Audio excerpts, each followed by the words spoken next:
জানাজাতে অংশগ্রহণ করার জন্য আজকে এখানে আসছি।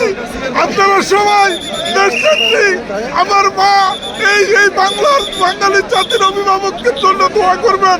আমরা আসছি সকলকে সহযোগিতা করার, আল্লাহর হস্তে সকলকে জানাজাতে অংশগ্রহণ করার জন্য সুযোগ করে দেন।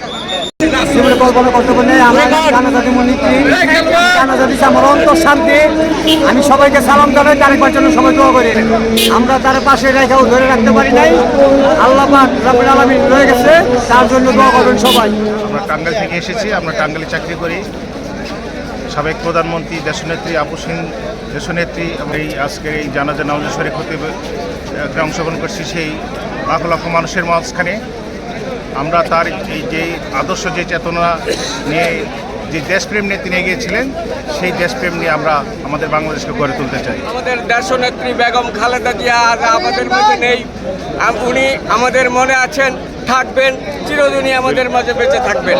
আপনারা সবাই ওনার রুহের মাগফিরাত কামনা করবেন এবং বাংলাদেশ জাতীয়তাবাদী দলকে আগামী দিন এগিয়ে নেবেন।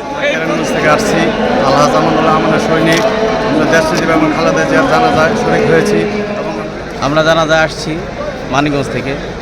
আমরা শেষবারের জন্য দেশনেত্রী বেগম খালেদা জিয়াকে বিদায় জানাতে আসছি। সকলের কাছে, দেশবাসীর কাছে আমরা দোয়া চাই যেন আল্লাহ তাকে Jannatul Ferdous Bagus aja, friend,